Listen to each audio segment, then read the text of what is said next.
Greetings everyone, and welcome to the Night Owl Cafe, the channel where I talk about giant radioactive sewer lizards gone awry.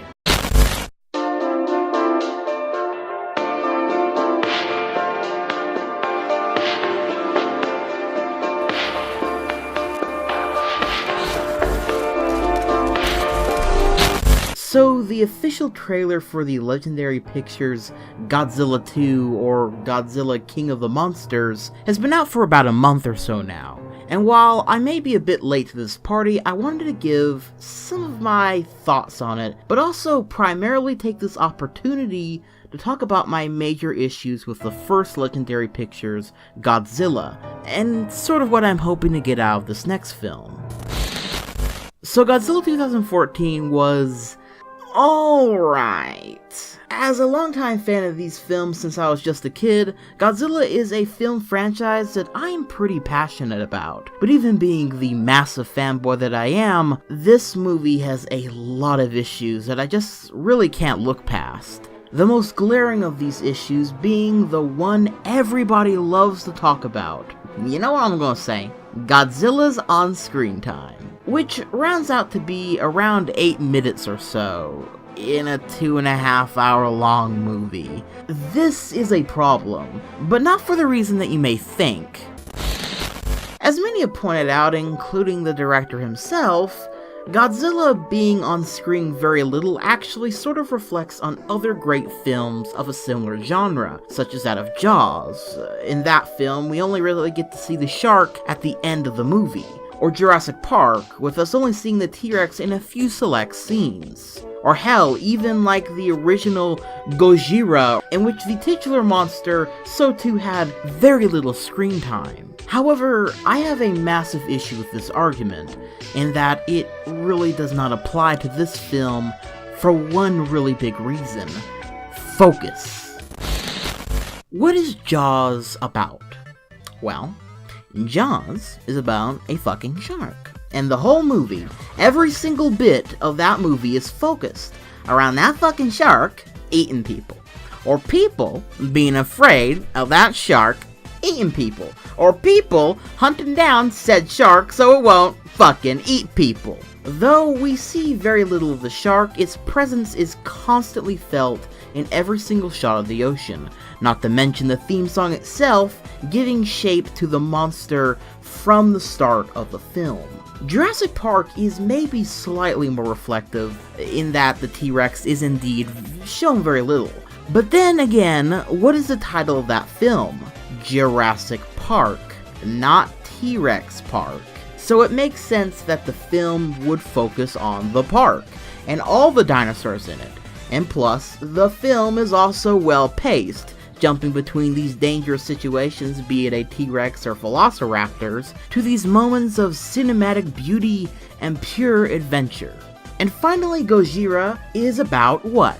Well, Godzilla. From the start of the movie, it is about some sea monster destroying ships. Every scene that's not about that monster destroying shit is about people trying to find a way to kill it, to stop this walking, breathing allegory for the nuclear bomb, as well as taking quiet, disturbing and emotional moments of cleaning up the mess it's made, and mourning the damage that this beast has already done, making, yet again, the monster have an omnipresence through the whole movie. Now, let's look at what the film entitled Godzilla focuses on. A nuclear reactor accident, which leads to the creation or awakening of these monsters with EMP powers that gain their life force from nuclear power, and this secret organization called Monarch who is trying to contain it, but then it gets out and it turns out that there are two of them, I guess, and so now they gotta stop them. Huh. So when does Godzilla come into this picture again?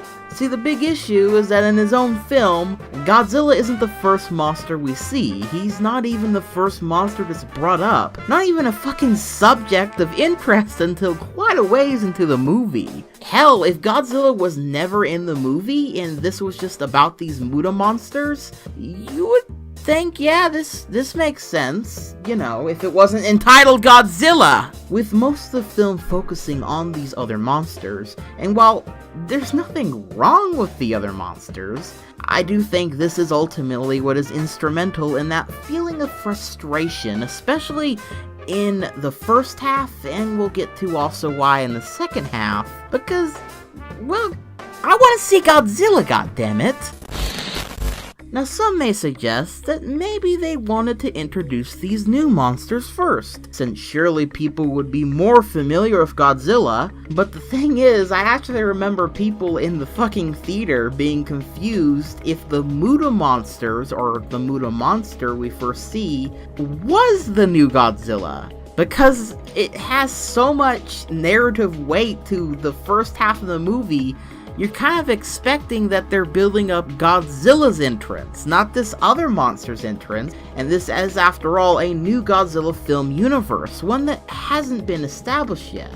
If it were me, anyway, I would have used Godzilla to wake up the new monster, showing us Godzilla first, establishing him as the big scary kaiju, trying to kill the Mutas before they wake up. But what do I know? I think this issue with focus is echoed in the first time we actually see Godzilla in the movie. You see, we have this big grandiose moment, a tidal wave tearing through a city, building him up, and then we catch these glimpses of his shape. This is all good. I really like this build-up to him. It is exciting, and especially with this one single shot of payoff.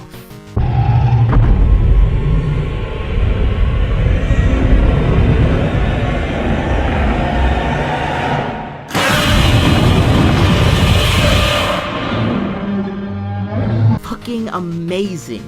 I mean, look at that motherfucker. I think I can even see him smiling. That's what I want. People were cheering in the theater when this scene happened. So what happens next?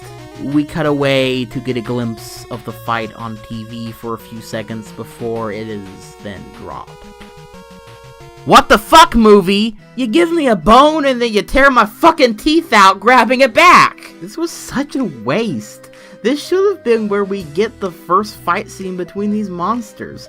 After all that time without any Godzilla action, this should have been the grand moment where the movie really begins. But instead, it's just a fucking tease for the finale later on, which is, you know, about an hour later into the movie. Now, I don't want to just sit here and shit all over this film, because damn it, the reason it pisses me off so much is because the moments where this movie is good, I think it's really good. Every moment with Godzilla is grandiose and epic. The big final monster fight at the end of the film was so much fun. It was genuinely powerful moments, like the fire breath.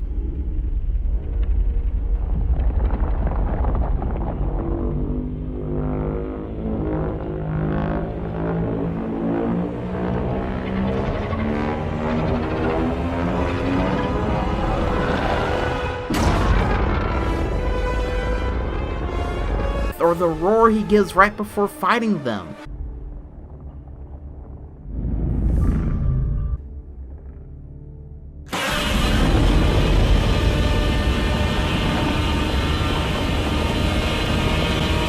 It was super exciting when they weren't cutting away from it, of course. And the score for this film is absolutely amazing.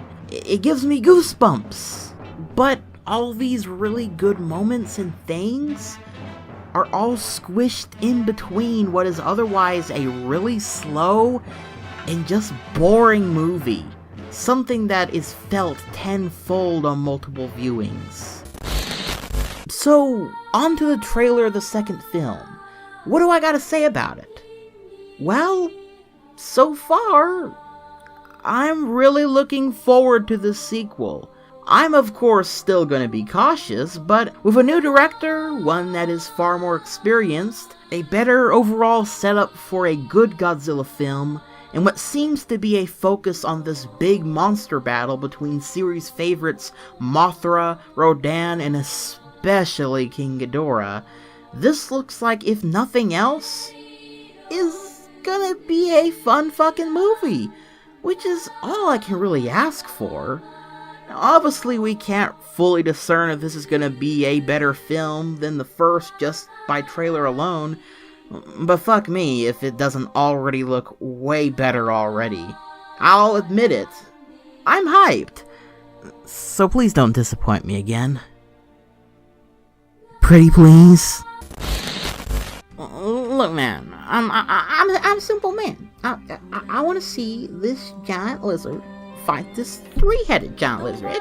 That's not so hard. Come on, let's get on this baby. All right. So as long as we keep focus on what's important, this film will be better. And we all know what is most important for this film. That is, of course, the Mothra twins. Yeah, baby, the Mothra twins are coming back. I don't see them in the trailer, but they better be there, goddammit. If the Mothra twins aren't there, I'm boycotting. Hashtag justice for the Mothra twins.